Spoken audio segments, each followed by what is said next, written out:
Welcome back. Today, let's have a look and see. First of all, let's do this. There we go. Let's have a look and see exactly what we're doing, what we're making at the moment. And there we go. 281. Anyway, today what we are going to cover is we are going to cover the remote app for this inverter. And it's okay.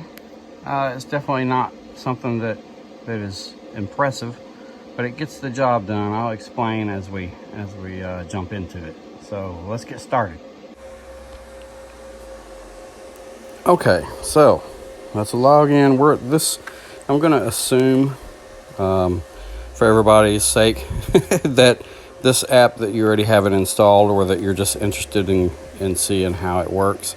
I can do a start to finish installation on it, but it's tricky. It's not as easy as it looks. At least it never has been here on my networks. Now I have a main wireless router, and then out here I have a wireless extension, and I have to connect to it because I'm a little too far away to hit the main router very well with it.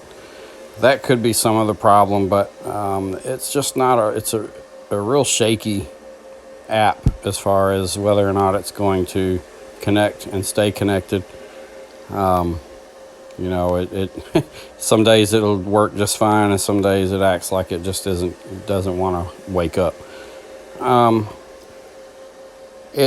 When you do the monitor, as you can see, we logged in. Right there's the inverter. We'll go in. Now you can see that it's showing SolarPower coming to the load. And there's the load percentage on the top right, the battery down on the bottom right, and the solar panels over on the left. Now, that is not real time, even though it looks as though it is. What that is it's like a 5-minute snapshot. Every 5 minutes, this app takes a snapshot of the inverter's status. So it's hardly useful for monitoring. I mean, you can check things to make sure that it's at least still on, or, you know, that some things are working at least halfway right. Where it does shine, all these other tabs, the product information is just that. Depending on which inverter you have hooked up to it, it gives you all your information on the product, serial number, and all that kind of good stuff. The rated information is basically the same thing. It tells the information that the inverter is rated for, its output, its solar input, stuff like that. The history isn't as developed as some apps. It gives you a history of how much power that you have used, but it's hardly even worth. Let's see, when you go into there, you have to pull up. You end up having to search things out and things like that. It's really clumsy. It doesn't put out beautiful graphs like some software where it just looks good and you can make sense out of what's going on. The first tab, once you've opened it, is interesting. The basic info, because it does tell you, for instance, the solar array 1 has 314 volts on it, 314.6. The other one is 342.6. So it gives you your voltages on your solar panels.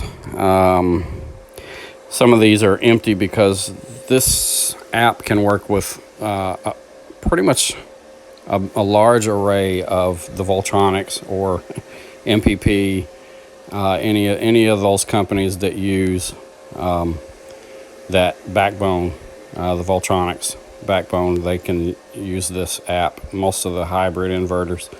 The bigger MPP inverter has 4 separate arrays that you can put to it, so it kind of shows you that you can see that they would be 4. So some of these fields will just be 0, depending on what inverter you're using. But you can see the amp draw, and then it'll show the actual wattage per array that's coming in, battery percentage. The rest of these have to do with if there's grid power coming in. For instance, the power that this would use if you were passing through the current, the loads, or if you were charging battery. Tells your grid frequency and stuff like that. Like I say, a lot of those last few fields are pretty much specifically for just to see and monitor the grid input voltage. Parameters, which is where we're going to go to when I can get it scrolled over. Parameter settings. This is probably the only thing that this app is good for. Just being honest. You can set up the app, the inverter with it once you've got it connected. When you make changes on the app in the settings, they take effect right away. The only thing that is a delay is your snapshot of your status of things like how much wattage you're using, how much solar you're getting in, that kind of information. If you make a change to the inverter, it changes that for you right away.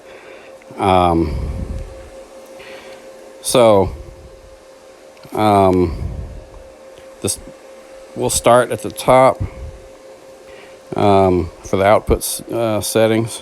Now that it's going to query the inverter to see what it is set on, but you can basically do the machine working mode is whether or not it is on grid. I'll show you if it'll query and connect good. Yeah, there it goes.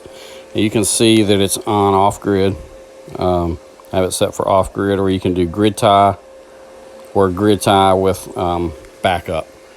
Now the grid tie with backup basically means that you can send power to the grid, and then any available, you can select it for different things, but the way most people would do it, if you have a battery, so it's for your backup, is that you would have the solar to come in, charge the battery. Any remaining power that was left from the battery, let's say you have it set to only charge at 20 amps, but you're getting 30 amps worth of solar power in. Well, that 10 amps, any of that remaining would go straight to the grid. If your battery is full, then all of the power that's coming into the inverter from the solar panels will go straight to the grid, unless the inverter has a load on it.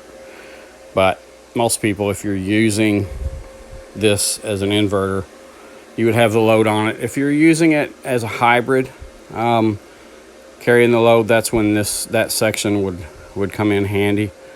For me, after I get done doing this, once I get everything all set into code and I decide to go into grid tie mode, it'll just be the actual grid tie mode without any loads on it. That way all of the power that comes in from the solar will just go into the grid. And we're getting to that point. I just have some other things that I need to get done first and get a lot of my lines and stuff in conduit and things like that. But the application is out, and so we're getting there.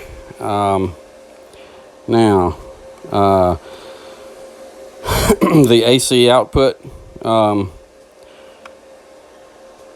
That just tells you the rated voltage, and you can select that to either be, now this is per leg, the way they count it. So you can see that it's 110 or 120. That's per leg, so that would be 220 or 240 if you're running split phase, which we are. So you can set that. The solar source priority, that's kind of what I was just talking about earlier, except for that even though we're in off-grid mode, we can still work it the same way. It says grid tie with backup number 1. Essentially what that means is the inverter, now that we're only in off-grid mode, will supply all of the loads, like all the lights in here, everything that we had on the previous video. The panels will provide that power to those first, and then anything that's left over will charge the battery until the battery is full, of course, and then it will float the battery, and your panels will always provide the load or provide the power to the load first. If you have it set up like that, which I do. And so that's what that solar supply priority is for now. So that's pretty much it in this tab.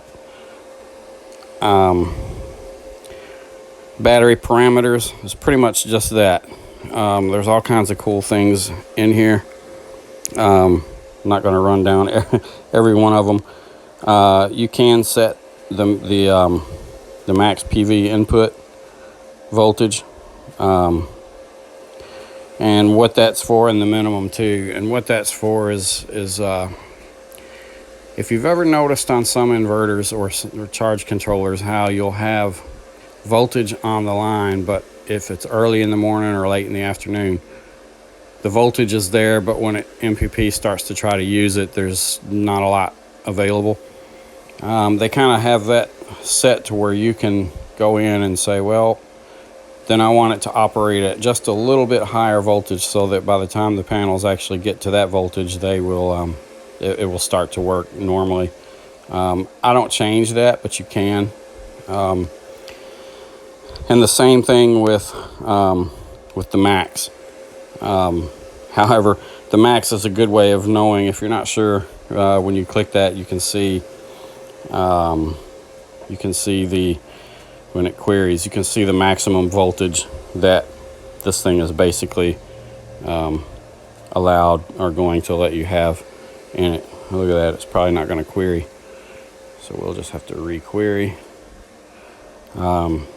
Yeah, that's exactly what I was talking about. This app, sometimes it'll connect, sometimes it won't. It's just a, you never know. And like I say, some days it'll do just fine, and some days it won't. It looks like right now it's just not going to play nice with me on this setting. Probably the next one I will go over, it may. If not, we can at least cover what they do.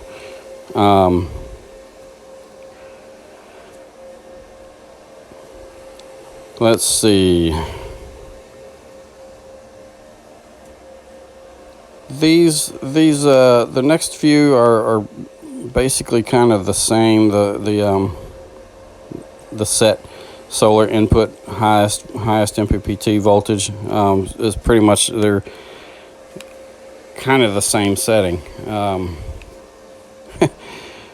A little bit different. Like, I wished it would, maybe it'll let me get in here and see. But I believe, yeah. See, this one it did.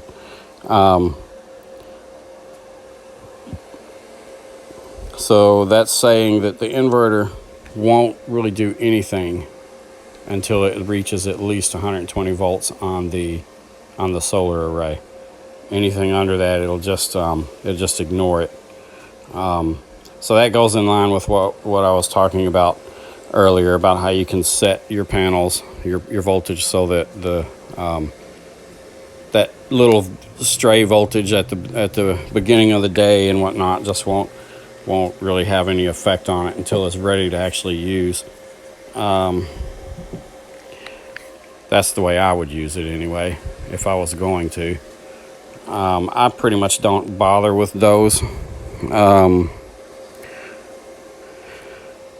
Then you have the feed network, which is well, yeah. Hang on, I didn't cover the rest of the battery, so let's go back in there.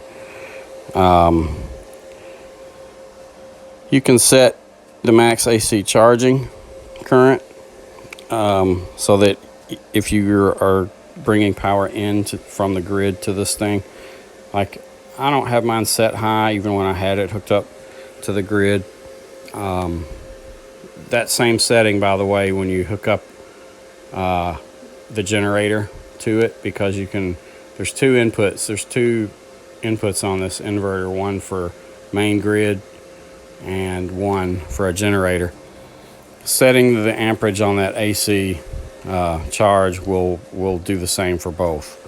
So in other words, the max AC charge current, I think on this one is not very high. Yeah, 26 amps.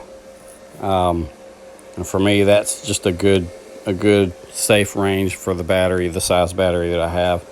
And you can do the same thing. Now they call it something a little bit different. On this one, it's the maximum charge current. Now that actually is the solar. Let's see, and I have that one for 29. So they label that a bit different. But when you play with it, you get a pretty good idea. You figure that one out pretty quick. But they could have named that a little differently. But that maximum charge current is for your is actually for the PV. Whereas they did name it right when they did the maximum AC charge. Anyway, then you have your constant voltage and your float charge, and your typical things, your battery cutoff voltage, the battery come back. So in other words, if the battery reaches a certain voltage after it has run down and it starts to charge back up again, when do you want it to resume using the battery again? All the typical things that you would find in pretty much any charge controller or any inverter. Nothing new here really, except for this one here, the maximum battery current discharge in hybrid mode. Now what that means is that you can set this inverter to only, I think I have it set for 30 amps, because this battery that I'm using, really I shouldn't discharge it at more than 30 amps continuous, from full till dead. So that's what I have the inverter set at, so that it just won't, it'll either shut off or limit the power. If I try to draw more from it than that, it would, time out, it would shut off, unless there was solar involved. And of course, then I can pull however many amps. If I have 30 amps of solar available and 30 amps of battery, then I should be able to get real close to 60 amps pulled off of it before it goes, before it limits me on the battery. But so if you know that your battery is good for 100 amps discharge, then there's where you would do that. You can set it to where it won't trigger your battery's BMS, which is really handy. Other than that, they're pretty much all the thing. For some reason they've got the LCD screen, but I guess that's to save battery, so I guess it's in the right category. I would have put that somewhere different, but I have mine set to just where the display always stays on. Now this Wi-Fi module one, I think I just skipped around a bit, but that's just to configure the Wi-Fi time zone settings, and we don't want to restore. So we'll go to the next tab, which is the enable disable items, That one does pretty much exactly that. There are some pretty cool little things in here. These ones here, this auto adjust power factor, put it this way, unless you know really what you're doing, just leave those alone. They're set. The inverter deals with them. I think if you look into them, they're actually just set at 0. We'll let it see if it'll tell me. But they are, yeah, it's not gonna, it's gonna sit there and mess around with me again. Oh, no, it got it. So that's disabled. And the other one is part of that same setting, assuming that you have the other one enabled. Again, I would let it be, unless you're really comfortable and familiar with playing with those. These two settings mostly have to do with AC coupling. So unless you're using it with another inverter that's AC couple enabled, you really don't have to worry much about those anyway. So just tune those out of your head. Again, same thing with any of these power factor ones, unless you're really into that. I don't get into them anyway. The Activate LiFePo 4 battery or Li-ion, any of those lithium ions, right there is where you would do that. You enable that, and then you have a communication port on the inverter that you can connect to a number of different batteries that are out there. They showing up everywhere. However, I don't think the 3-letter battery works with it. There's Pylon Tech. There's a couple that there's out there. You can look around and find that information pretty readily.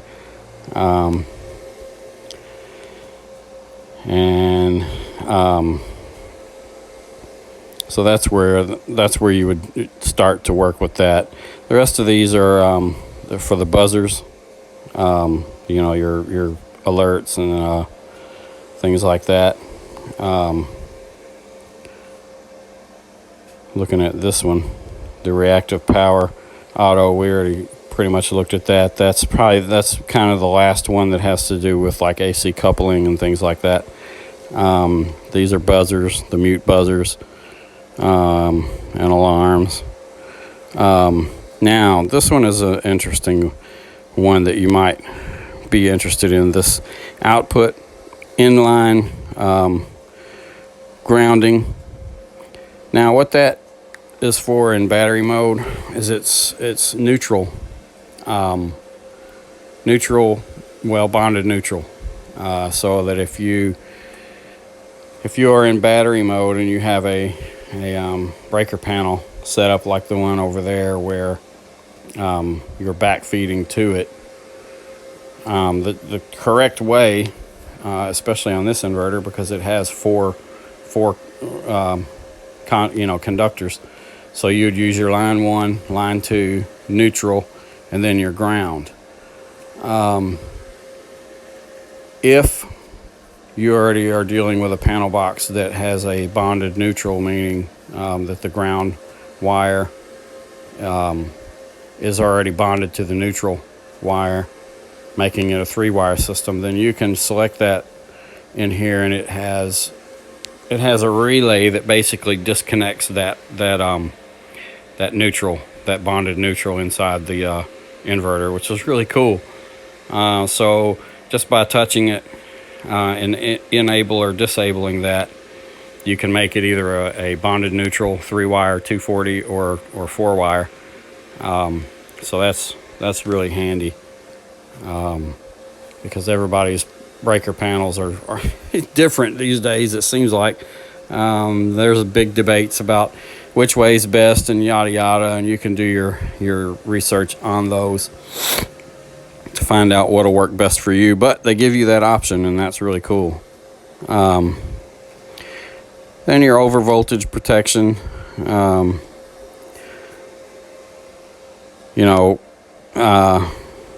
It basically derates the inverter a bit. I don't use that because I want my voltage to stay solid, stay constant throughout my discharge. If I have 1 kilowatt or 5.5 kilowatts on it, I want it to put out the correct voltage, and so I stay out of that. This wide AC input range is for like generators, things where the voltage is going to fluctuate a bit, and that's handy to use, especially on generators if you're trying to charge and then the generator all of a sudden gets under a decent load. It will allow the voltage to sag a good bit. You think you can look in there. Let's see. Wide AC range. Now I think this only is enable or disable. I don't think that it lets me adjust it, but I think in the manual, yeah.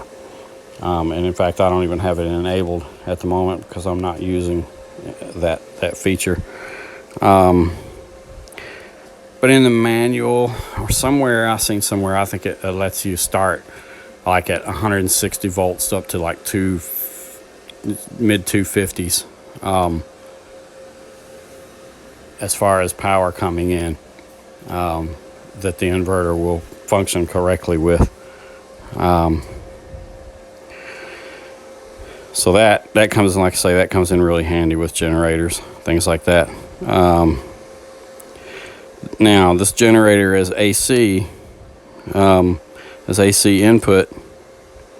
You can use just that. You can use that as AC, but you also can, if you go in there, it's either enabled or disabled. But by changing it, you can actually use the generator slot as an AC output jack, so that it becomes an input that can be turned on and off remotely. So that's pretty neat. I haven't played with it yet to try it out to see how well it works, but that's what that's for. And then of course your parallel for output. If you're going to use two of these inverters, then that's where you go in there to enable that and your BMS, and that's pretty much it for the battery section. There's not much more. There are in this disable, enable other items. There's that remote turn off thing, but we're not using that. That function, so that's cool, I guess. But I haven't even really seen on the app where you can do it, and I have seen it in Watch Power. However, I can't get Watch Power or SolarPower, which is their new software, to even run on this. And I'm not sure why. I've used MPP solar inverters religiously.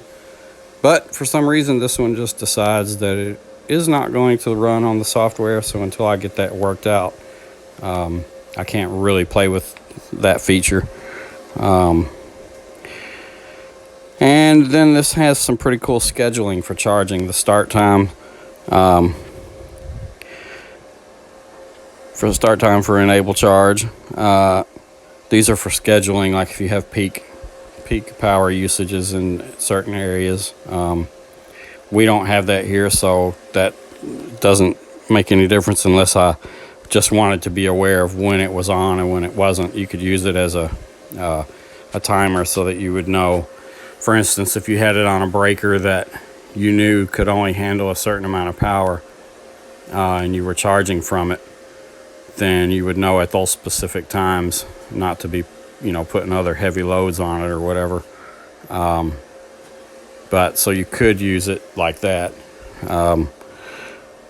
But other than that, what it's really for is for scheduling for peak power usages in places like California or wherever where your rates may change depending on the time.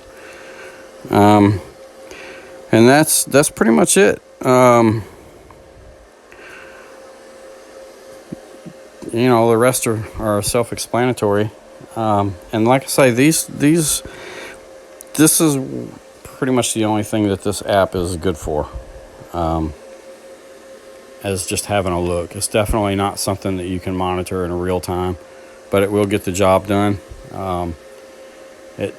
It's a lot easier than combing through. I'll show you on a separate video how weird it is, or it's just like a lot like any of the other MPP inverters if you've used them. If you haven't, the menu on the front of the inverter, you almost have to have your book handy. You really do. Like I say, I'll cover that in another video. There are some things you can recognize by looking at once you've looked at it, but if you want to make changes in there, you just about have to get your book first and look at the number. Like it'll be 14 on your display does something, 15 is another setting. If you're wanting to change your battery voltages, there's a menu number for that. We'll cover that in another video if you're interested. Getting around in the menu on the front is a trip. So this does come in a little bit more handy than the menu. However, in a pinch, once you start memorizing, or once you become familiar with the MPP layout, because even though they're different inverters, the learning curve isn't real big if you're used to their inverters. The numbering on some of the entries are a little different, but you get to recognize them. And then it's okay to use the front panel once you kind of know certain areas where you're only going to be changing 2 or 3 different settings periodically. Then it's easier just to go up to it and do it, because whether the app wants to work or not. But for during setup, and especially if you're new to this inverter, then the app or the SolarPower software, if you have good luck with that, is the way to do it. The app, if you have internet access, now you can't connect to it directly, which is a shame, because if you're off grid somewhere, the chances of you having a Wi-Fi router that's on, is rare, or at least it's definitely not a it could definitely become an issue for people who live too far out to have cable or some sort of internet connection like that other than their phone. So it is a shame that you can't directly interface with the software or with the phone and the router. The inverter without having to have an internet connection. That's a bummer. The only way you can do that is to use the software. And again, if you have good luck with that, it goes great. I've used every cable that I can think of and can't seem to figure out why on this inverter that I can't get it going. I don't know if I've got a COM board issue or different cable. Who knows? I'll eventually figure it out. And I definitely will cover it on this channel when I get it worked out too. But that's about it for now. This has been a long video, but hope that helps. And I hope that the app makes a little more sense to you now, for anyone who's interested in it and looking at using it. That's the mysteries. And thank you, and subscribe. That always helps. And we'll see you on the next video.